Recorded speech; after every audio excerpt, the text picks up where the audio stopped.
मैं एक शख्स की पहली बीवी हूँ। मेरी शादी 24 बरस की उम्र में हो गई थी। मेरे शौहर भी इस वक्त इस उम्र में थे।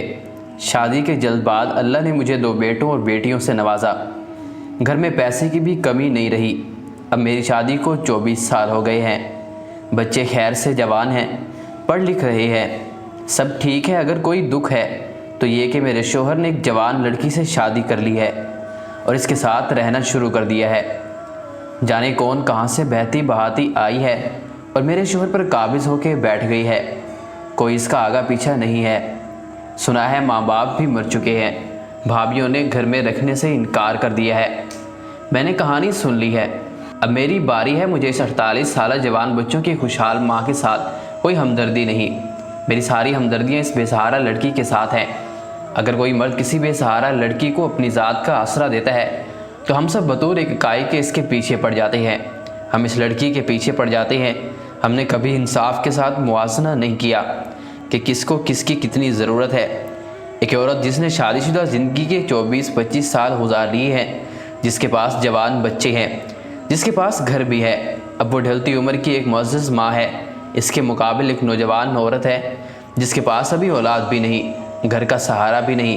एक जानने वाली से मैंने सुना वो दूसरी को कह रही थी कि देखो फलां औरत भूखी मरती है, सारी उम्र एक कमरे में रही, अब इसका बेटा अफसर बन गया है, अब वो भी कोठी में बैठ जाएगी। और इस जुमले के बाद बाकायदा नफ़रत अंगेज़ तासुरात इसके चेहरे पर थे।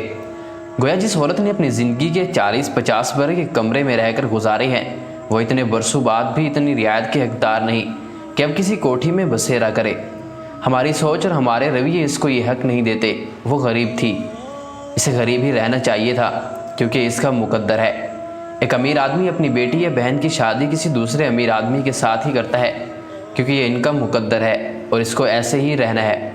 और हम इन चीज़ों को कबूल करते हैं क्योंकि यही आम माशरती रवैये हैं। एक औरत अपने महबूब आदमी को सिर्फ ये सोच के छोड़ देती है कि इसकी बीवी एक सीधी सी घरेलू औरत है, जबकि मैंने ज़माने के धक्के खाए हैं।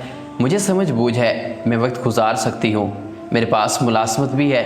तो मैं इसलिए चुपके से एक दिन बिन बताए वो शहर छोड़ आई कि मैं एक सादा लूह औरत का सहारा नहीं छीन सकती थी, जिसके बच्चे भी अभी बहुत छोटे थे। ऐसा ही काम हमारे माशरे में होता है और इल्ज़ाम औरत पर ही लगता है कि इसमें ही किसी तरह का नुक्स है, जबकि ये हमारे माशरे की गलत सोच है और यही सोच हमारे माशरे के लोगों को बर्बाद कर देती है।